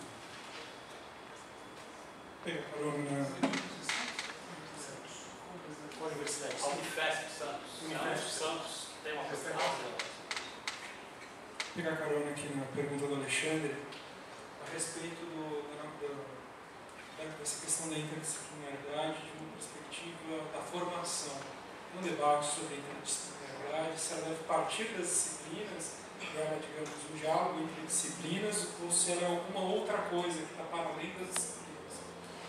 Essa é uma questão importante quando nós estamos constituindo instituições interdisciplinares, como nós formamos o estudante, porque é um legado metodológico, teórico, que vem das disciplinas, não é? E que, na verdade, é a maneira pela qual a universidade constituiu o campo do saber, e que a gente precisa preservar, porque nós precisamos trazer algo, nós partimos desse, e como é que a gente forma eles de uma maneira que, ao mesmo tempo, eles incorporem esse legado de uma maneira sólida, né, e não apenas assim, pincelada, digamos, generalista, um pouco sobre tudo, como é que eles incorporam de uma maneira sólida esse legado e não ficam presos dentro dessas caixas disciplinares, que não são só conjuntos de métodos e teorias, mas eles também são, digamos, processos de exclusão de objetos que são dignos da nossa atenção, como o Jorge bem chamou. De legitimação também, né?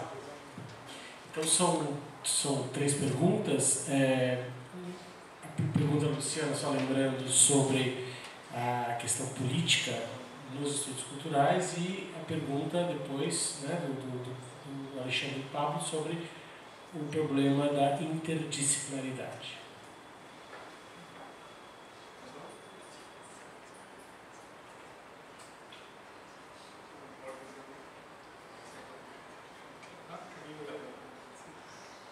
Luciana, você perguntava da intervenção política da universidade fora da universidade, né? Eu penso que são muitos exemplos. Eu acho que os trabalhos de extensão fazem. Existem excelentes trabalhos de extensão em várias universidades brasileiras, eu acho.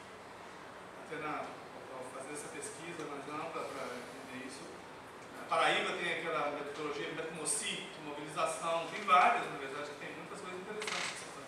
Eu penso que, assim como há muitas pessoas que querem enfrentar o desafio de chegar até as comunidades com intervenções políticas. Para mim, o que está faltando é o oposto. Quando é que os excluídos vão vir para o nosso lugar e ficar no lugar de sujeitos saberem que nós estamos? Para mim, o maior desafio é esse. A revolução, para mim, está nesse lugar. Quando é que os mestres de plantas medicinais se tornarão professores das faculdades de farmácia? Lá deveriam estar há muito tempo. Os mestres de arquitetura tradicionais, porque não são professores de arquitetura.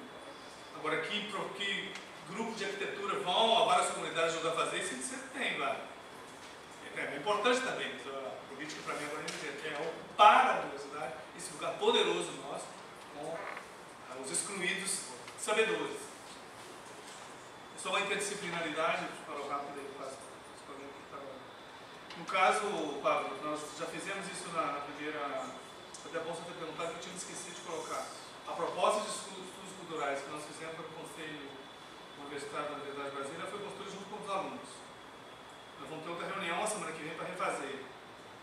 Na verdade, nós estamos em processo, na verdade, de construir uma construção coletiva, professores e alunos, o que será apresentado. Não um conjunto de professores que fazem. Superamos essa barreira também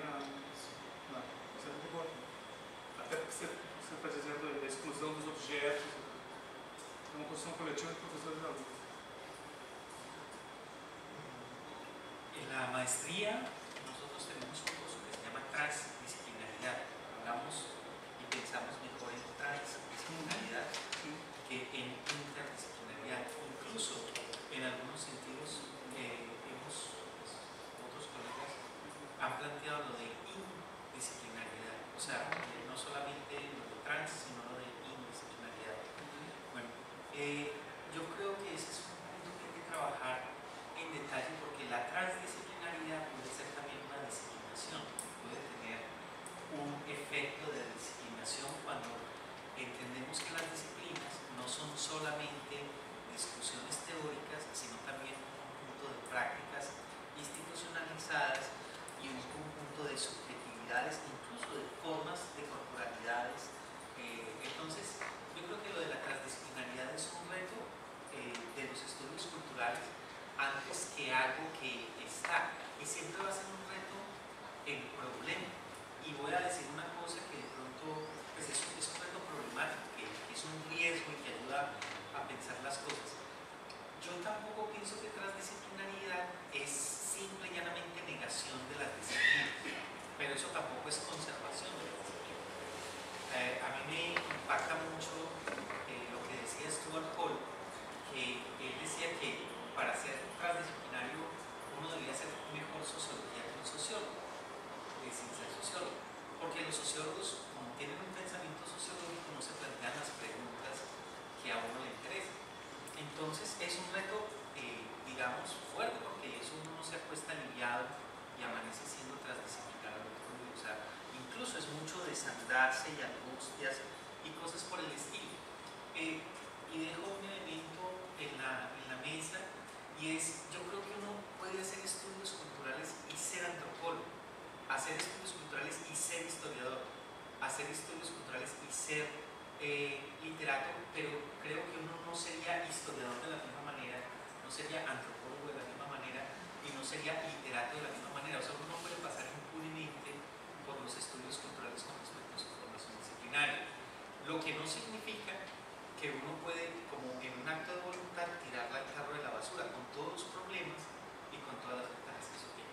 Entonces, yo creo que la discusión de la disciplinaridad va por el lado de la transdisciplinaridad, incluso por la de la indisciplinaridad, pero de una manera mucho más compleja y más situada, porque las disciplinas no simplemente son para tirar la basura. Yo no estoy haciendo una defensa disciplinaria, no me lean de que yo vengo aquí a defender una disciplina ni nada por el estilo. Me parece que es un reto epistémico y político que hay que entender en sus dimensiones sociológicas también. Eso por un lado. Por el otro lado, la pregunta de Luciana, a mí siempre, yo creo que uno debe aprender de la historia. Y yo creo que con todos los aportes importantes que hubo en los años 60 y 70 de los proyectos políticos centrados en la clase social, hay algunos problemas de los que uno debe aprender. Voy a señalar dos. El primero es que yo creo que la revolución no se hace en nombre de los otros. O sea, uno la revolución hace en nombre de uno, en y con los otros. Si uno no está ahí, o sea, aquí revolución es una metáfora, ¿no? Es decir, la intervención política no se hace siempre. Yo no sé si ustedes han visto ese tono un poco del judio-cristiano, de los pobrecitos, de la identificación con los pobres, todo eso. Yo creo que tiene que pasar por uno también. Es lo que quiero decir, que el asunto de la intervención política debe pasar por uno. Y entonces, en ese sentido, para hablar concretamente de lo que pregunta Luciana, a mí me parece muy valioso en estudios culturales en la Javeriana que tenemos una profesora que es trans y tenemos la directora que es digamos lésbica y que está ligada a procesos y a proyectos y a movimientos del LGBTI. Entonces yo creo que es muy importante tampoco quedarnos en que son los otros en nombre de los cuales se hace la intervención, porque la intervención de la universidad se saca en tanto es la vida de uno la que está en juego también y la que está en la puesta también para desestabilizar, para problematizar, para ver y para posicionar de otra manera. Y cerraría con esto, y es que yo creo que lo de la universidad hay que verlo dentro de las políticas de la teoría y dentro de todo el asunto de los efectos de verdad que el establecimiento académico tiene sobre nuestras sociedades. Yo creo que es importante desestabilizar eso, pero no solamente con otras cosas, sino también desde enunciados y desde planteamientos que son desencajantes y desestabilizadores porque están enunciados en el mismo lenguaje también. Eso no implica que otros enunciados, otros discursos estén ahí. Yo pienso que la teoría crítica en un sentido amplio de la palabra, lo que José Jorge llamaba como ese asunto del desafío, no solamente pasa por conocimientos otros, sino también por conocimientos mismos. Hay que socavar la autoridad de esos conocimientos también desde adentro y en esas mismas disputas y en esos mismos... Entonces yo creo que lo de la universidad como terreno de intervención habría que también verlo como la vida y la existencia de la gente como terreno de intervención en un contexto político concreto.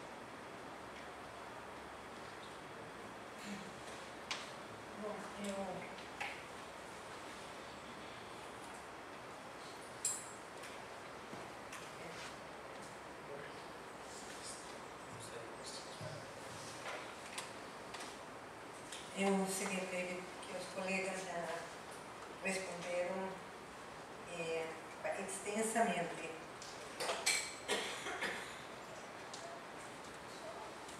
Eu acho que a questão da intervenção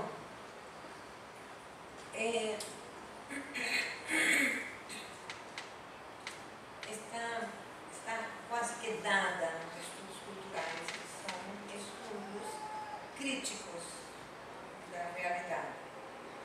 Estudos que trazem para dentro das universidades sujeitos, problemas, visões que estão praticamente barradas nas portas deles. Então, é interventivo. Ou seja, a partir do que se entende que estudo cultural são críticos, são análises críticas, imediatamente você percebe que há uma intervenção. Principalmente, gente, aqui é que vem uma questão, talvez como feminista eu o compreenda muito bem, a questão do movimento. A intervenção não necessariamente vai se dar ao nível governamental, ou seja, estudos culturais não produzem políticas públicas. Então, no sentido de se faz isso, estudos culturais produzem um movimento social que tem uma determinada perspectiva sobre a realidade. Isto me lembra muito bem o processo do feminismo de 70 até o momento. Ele começa juntando pessoas em casas, conversando daqueles temas incômodos. Depois se tornam associações de movimento social e ganham um espaço de prensa, e aí se produz a enunciação. E nesse momento se enuncia o eu, mulher feminista. Foi nesse momento que eu diria houve uma intervenção mesmo, que é uma intervenção de pensamento inicialmente,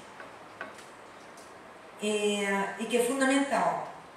Não teria podido existir uma delegacia para as mulheres se não tivesse existido esse movimento social com esse valor e esse pensamento.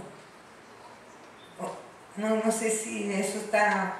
A intervenção, eu acho que nos estudos culturais se entende muito bem quando a gente entende movimentos sociais. Mas esse é um movimento que está dentro das universidades. Tem havido outros movimentos dentro das universidades. Eu acho que estudos culturais é isso, o movimento dentro. Incomoda, uma pedra no sapato, mas conduz a uma nova valorização do espaço e do tempo vivido. A questão dos estudantes e a interdisciplinaridade,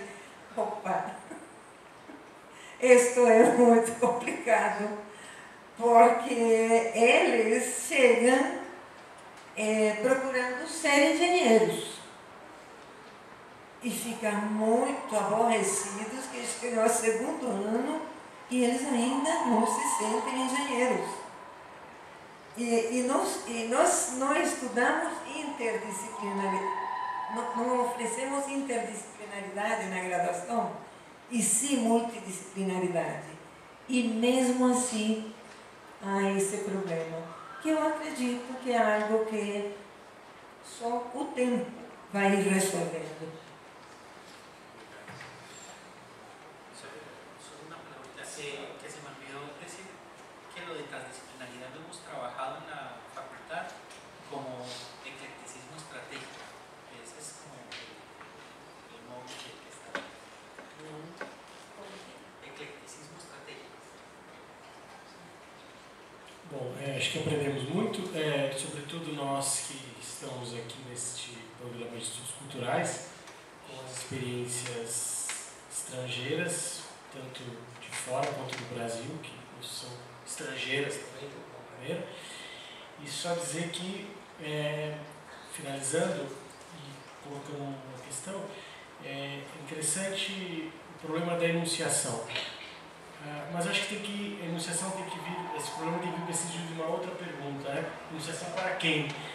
Porque não só trazer, acho que não nos basta trazer os saberes populares para a universidade, mas também o movimento contrário, quer dizer, nós saímos da universidade, senão a universidade vai se tornar o centro de tudo.